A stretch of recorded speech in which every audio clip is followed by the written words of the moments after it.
Yo guys, welcome to ShayanGaming to a brand new game mode in League of Legends. This is called Nexus Siege, and hopefully this guide will tell you everything you need to know about how to play this game and what exactly it is. So basically the aim of Nexus Siege is to destroy the enemy Nexus as quickly as possible. You have a 20-minute timer, and there's two teams, the attacking team and the defending team, and basically the attacking team wants to, basically do all of the stuff I'm about to explain as quickly as possible, and then when you switch sides, the defending team wants to make sure the attacking team can't do that. Right now we're on the attacking side. I'm basically going to go through all the stuff you do on the attacking side and then switch to explaining the defending side, because I can't get into a normal for this because the queue times are crazy and doesn't let me actually put enemy champions in this game, so we're just going to have to play on the attacking side for now. So first of all, before you even start, you can actually buy items, so just buy whatever you want to buy. And basically, like the other one, like the other game mode, you can basically TP right now here, so you can TP over here, here or here using this button. Basically like Ascension game mode, you can't actually walk out your base.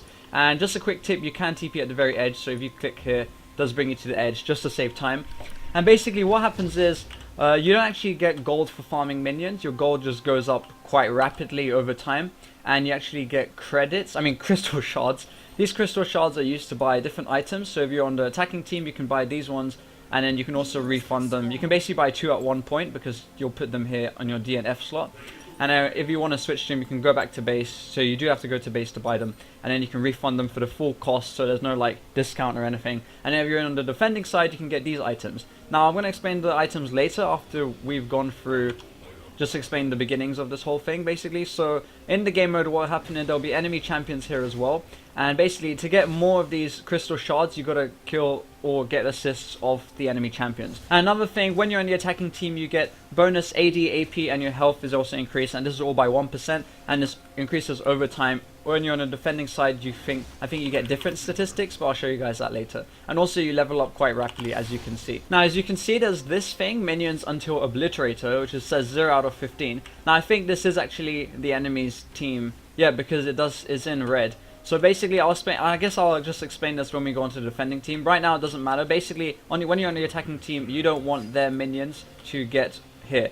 Basically, if they push all of this wave, and then there's no minions spawning, and they get 15 of their minions to basically come in here, they basically get killed, but they add to this. And then once it gets 15, there's like a big attack that happens. I'll show you guys later. Okay, so obviously the aim of the game is to basically destroy the enemy Nexus, just like any League game. But the turret has some special features. So as you can see right now, we're just dealing damage, but initially it has a shield that regenerates quite rapidly if you're not attacking it. So let's stop attacking it now.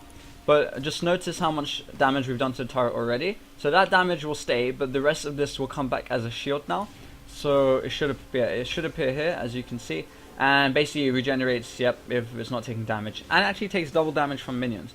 So although it looks like, because you still have to deal the damage, even though you've already done this much damage, it looks like the turret just regenerates health. But basically the shield is weaker. And oh, there is actually a cap. I didn't notice that.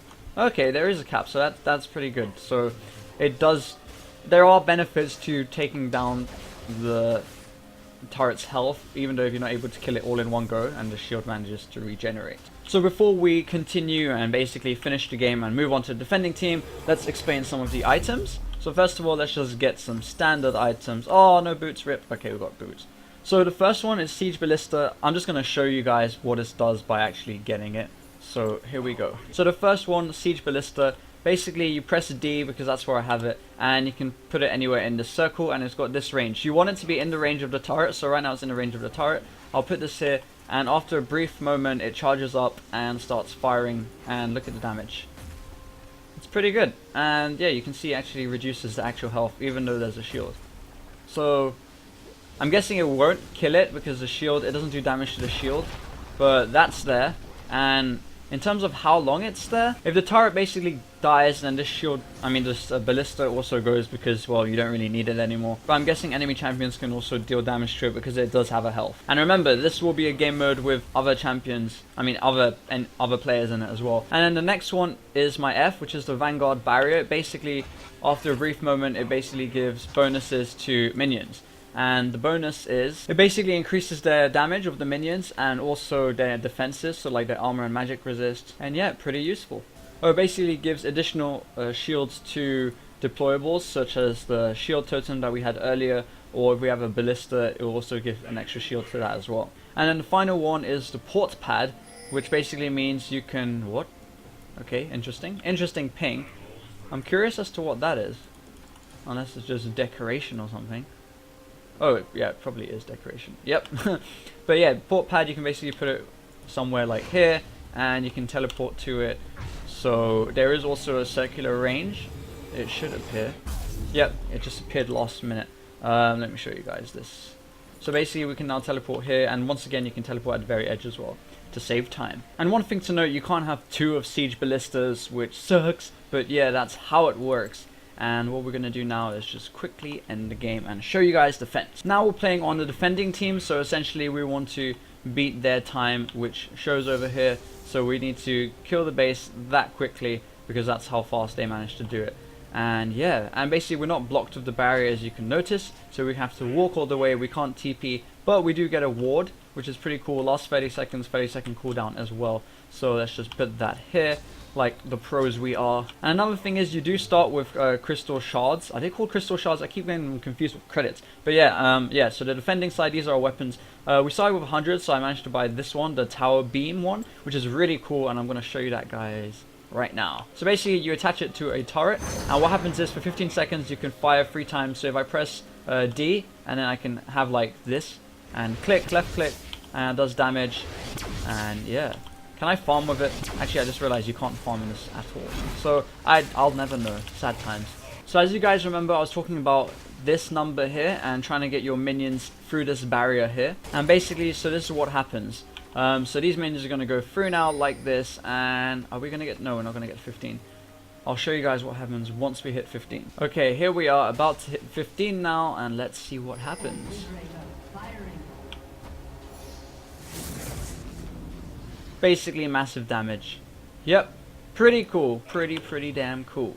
But obviously there'll be enemy champions, they're gonna stop you from doing that. So now 2 more items we're gonna be talking about is the flash zone. This is really cool. As you can guess, you can basically flash as many times as you want in this zone.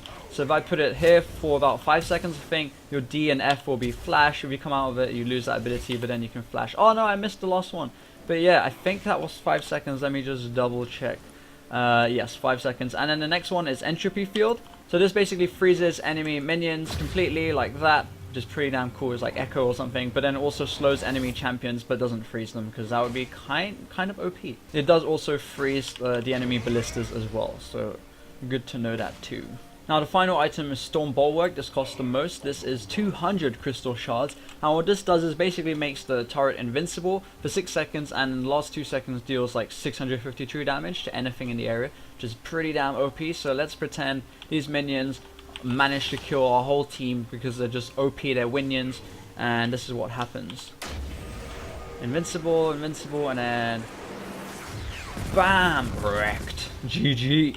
And as you can see, there's also a timer before you can use it again, so it's a 15-second timer, because obviously another member on your team could have the same item and he has to wait, and then he can select it now. Well guys, thank you for watching. I hope you enjoyed this guide. If you did, be sure to leave a like. That would be totally awesome, and subscribe if you want to see future content in League and Overwatch in the future. And yeah, thank you guys for watching, and adios. Okay, this is awkward. I wanted to end it with a big bang. Alright, here we go. So what does the turret look like? Oh, it's a shield. Nice. But yeah, thank you guys for watching, and adios.